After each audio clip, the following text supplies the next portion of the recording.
अगर आप अपना नाम चेंज करना चाहते हो तो इसका प्रोसेस क्या है। मान लीजिए आपका नाम है नीतीश कुमार, लेकिन आप इससे नीतीश कुमार यादव करना चाहते हो, या फिर नीतीश कुमार यादव कुमार को हटा करके नीतीश यादव करना चाहते हो, तो वहां पर क्या प्रोसेस आपको फॉलो करना है।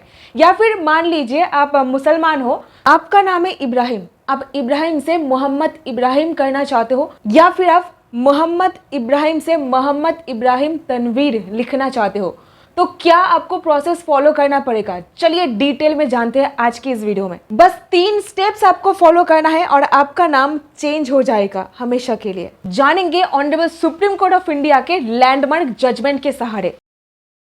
लेकिन यहीं पर एक छोटी सी रिक्वेस्ट है, वीडियो को एक लाइक, चैनल को सब्सक्राइब और जरूर इसको शेयर कीजिएगा, क्योंकि सिंपल और सरल भाषा में कानूनी जागरूकता फैलाना यही हमारा उद्देश्य है। वीडियो को मैंने 3 कैटेगरी में डिवाइड कर दिया है।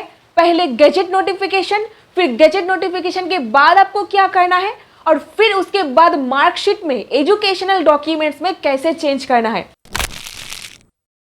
अब देखिए, नाम चेंज करना भारत में ये जितना आसान सुनने में लगता है, ये उतना आसान है नहीं।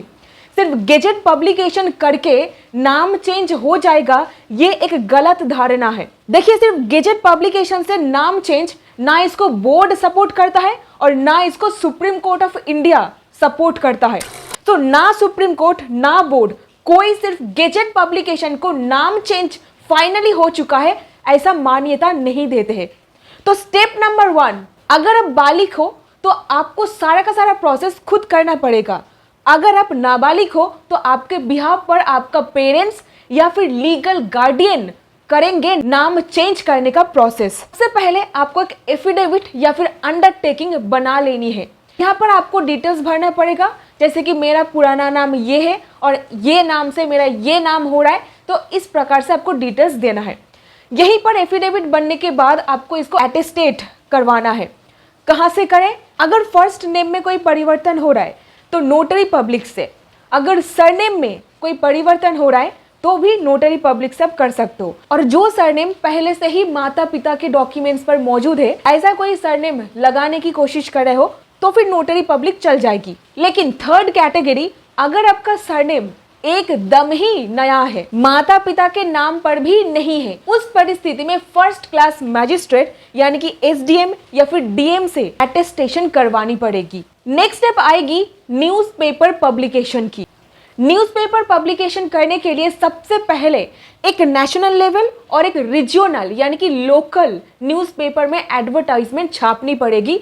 और ध्यान रखिएगा, ये जो आपका नाम चेंज का जो कॉलम वहां पर लगेगा ना, ये अंडर पब्लिक नोटिस यानी लोक सूचना हेडिंग के अंतर्गत ये आपका पब्लिकेशन छापेगी। तभी जाकर के डिपार्टमेंट ऑफ पब्लिकेशन इसको एक्सेप्ट भी करेगी। एक नेशनल लेवल हिंदी या फिर इंग्लिश भाषा की न्यूज़पेपर में, और एक रीजनल यानी कि आप जो भाषा में बात करते हो, बंगाली हो जाए, मराठी हो जाए, वो न्यूज़पेपर में आपको छापनी पड़ेगी। फिर जा करके आपको कटिंग नहीं करना है पेपर का, ठीक है ना।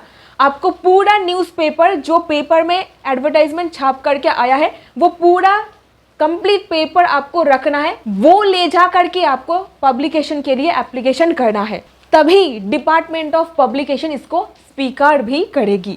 स्टेप नंबर 3, यहीं पर नाम परिवर्तन एप्लीकेशन प्रिस्क्राइब फॉर्मेट पर ही आपको कंप्यूटर में टाइप करवानी पड़ेगी। 2 कॉपीज बनेगी, एप्लीकेंट्स प्लस विटनेसेस जो गवाह है, ये सारे लोग साइन भी करेंगे। और यहीं पर एप्लीकेशन का फॉर्मेट क्या है, अगर आप जानना चाहते हो तो कमेंट करके बताइए। यहीं पर डॉक्यूमेंट्स रिक्वायर्ड, क्या क्या डॉक्यूमेंट्स लगेगा। पहला, नेम चेंज एफिडेविट, साइन करना पड़ेगा, अटेस्टेट करना पड़ेगा रेस्पेक्टिव अथॉरिटी से।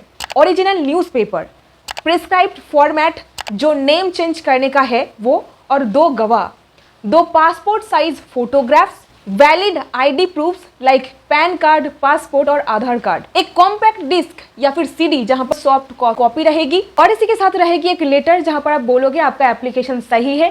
नेक्स्ट रहेगी एक request letter with registration fees. तो यहीं पर चौथी स्टेप की बारी। ये सारे डॉक्यूमेंट्स इकट्ठा कर लेने के बाद आपको डिपार्टमेंट ऑफ पब्लिकेशन के कंट्रोलर को एक लेटर लिखनी पड़ेगी, फॉरवर्डिंग लेटर। फिर इसके बाद जा करके गेजेट पब्लिकेशन होने में 45 दिन से 2 महीना लग जाता है। अब भारत सरकार का जो ऑफिशियल वेबसाइट है, पब्लिकेशन हुई है या फिर नहीं हुई है, आपको दिख जाएगा। गेजेट पब्लिकेशन के बाद क्या करना है? सिर्फ और सिर्फ गेजेट पब्लिकेशन करके नाम परिवर्तन हो जाता है, ये धारणा को ना सुप्रीम कोर्ट सपोर्ट करता है, ना बोर्ड सपोर्ट करता है। तो फिर आपको क्या करना पड़ेगा? स्टेप नंबर 1, आधार सेंटर का अपॉइंटमेंट लेना पड़ेगा, क्योंकि गवर्नमेंट डॉक्यूमेंट्स पर भी आपका नाम चेंज करना है, यही गेजेट पब्लिकेशन के ऊपर बेस करके। इसका आपको एक हार्ड कॉपी निकाल लेना है। फिर आधार सेंटर आपको एक अपॉइंटमेंट लेना है जहां पर फुल पावर दिया गया है, मतलब ऐसा आधार सेंटर जहां पर ऑफिसर्स को पूरा पावर दिया गया है कि वो लोग आधार में कुछ भी चेंज कर सकते हैं, नाम हो या फिर कुछ और। तो यहीं पर आपको जरा पता करके अपॉइंटमेंट बुक करना है कि कौन से आधार सेंटर नाम परिवर्तन वगैरह जैसा काम करते हैं। यहीं पर आपको UIDAI के द्वारा जारी लिस्ट भी दिखानी पड़ सकता है, और फिर जा करके एक के बाद एक गेजेट पब्लिकेशन के ऊपर बेस करके आधार कार्ड, फिर बाकी के जो ID प्रूफ्स है वहां पर नाम चेंज हो जाएगा। लेकिन पासपोर्ट में अगर आपको नाम चेंज करना है, पासपोर्ट ऑफिस का अपॉइंटमेंट ले करके आपको चेंज करवाना पड़ेगा। थर्ड चैप्टर, एजुकेशनल डॉक्यूमेंट्स में चेंज करने का क्या प्रोसेस है?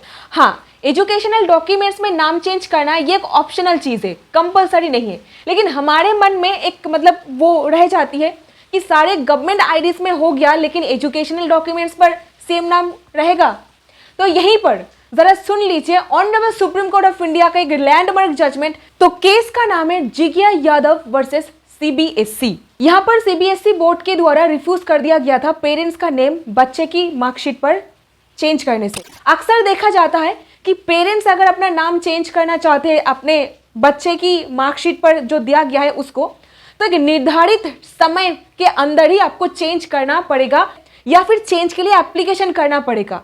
अगर बहुत टाइम हो जाता है तो एजुकेशनल इंस्टीट्यूशन करने से मना कर देती है, क्योंकि अलग अलग एजुकेशनल इंस्टीट्यूशंस और उनके अलग अलग रूल्स, रेगुलेशंस या फिर बाईलॉज होता है। रेगुलेशंस और बाईलॉज बिल्कुल कानून के तरह ही काम करता है। CBSE बोर्ड का कहना यह था, अगर हम एक निर्धारित समय के बियॉन्ड जा करके, यानी कि समय बहुत पहले निकल गया है नेम चेंज का एप्लीकेशन करने का, तो उसके बाद भी जाकर के अगर कोई इंसान को हम लोग अलाउ करते हैं नाम चेंज करने का, परिवर्तन करने का, तो हमारे ऊपर एडमिनिस्ट्रेटिव वर्कलोड बहुत ज्यादा बढ़ जाएगी। एडमिनिस्ट्रेटिव वर्कलोड बढ़ जाएगी बोल करके खारिज कर देते हैं एप्लीकेशन को। तो यहीं पर ऑनरेबल कोर्ट का कहना यह था, देखिए नाम हमारे एक फंडामेंटल आइडेंटिटी का पार्ट है, एक परिचय है, और यहीं पर ultimately honourable supreme court of India के द्वारा CBSE को डायरेक्ट किया गया कि आप रीवैल्यूएट कीजिए अपना जो बाईलॉज है उसको।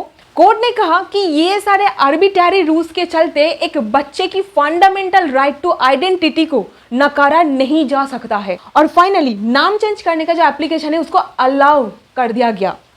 रिसेंटली यही जजमेंट का सहारा दिल्ली हाई कोर्ट का एक जजमेंट है जिसका नाम है Pragati Shrivastava versus the secretary central board of secondary education and others. इसमें भी सहारा लिया गया। सो फाइनली क्या समझ में आया आपको? एजुकेशनल डॉक्यूमेंट्स पर नेम चेंज करना इतना ज्यादा आसान नहीं है। इसके लिए सिविल कोर्ट में आपको एक केस दाखिल करना पड़ेगा। अभी आपको लगेगा क्या कोर्ट कचहरी का झमेला में घुसा रहे हो हम लोगों को, नहीं। ये केस ऐसा होता है जहां पर आप ही सिर्फ केस फाइल कर दो, आपके ऑपोजिट पार्टी जैसा कोई चीज यहाँ पर नहीं रहते हैं। 6 महीने से 1 साल के अंदर अंदर आपका ये केस डिसाइड होता है। आपको आपका पुराने डॉक्यूमेंट्स सरेंडर करके नए डॉक्यूमेंट्स मिल जाता है। लेकिन यहीं पर कुछ रीजंस, जेन्युइन रीजंस आपको देना पड़ेगा कोर्ट को कि किस लिए आप अपना नाम चेंज करना चाहते हो। तो रीजंस में जरा देखिए, मैं आपको कुछ बताती हूँ। सबसे पहले मैरिज के चलते हो सकता है या फिर डाइवोर्स के चलते, during adoption of a child, धर्म परिवर्तन, न्यूमरोलॉजी या फिर एस्ट्रोलॉजी, फॉर चेंजिंग सरनेम, आपको पसंद नहीं है आपका वर्तमान नाम, चेंज ऑफ जेंडर के चलते भी हो सकता है या फिर आइडेंटिटी चेंज के कारण भी हो सकता है। सो यहीं पर समरी, सबसे पहले गेजेट पब्लिकेशन करवाइए, फिर गेजेट पब्लिकेशन के ऊपर बेस करके सारे government documents, SIP, mutual fund, different investments, LIC policy जो भी है आपका वहां पर करवाइए। फिर उस गवर्नमेंट IDs के ऊपर बेस करके एजुकेशनल डॉक्यूमेंट्स पर आपका नाम चेंज करिए। सिविल कोर्ट में डिक्लेरेशन के लिए एक एप्लीकेशन फाइल करके। So that's it in this video. उम्मीद करते हो आपको इस वीडियो से कुछ ना कुछ वैल्यू मिला है। अगर मिला इसे एक लाइक, चैनल को सब्सक्राइब और इसको शेयर कीजिएगा। बहुत बहुत धन्यवाद आपका।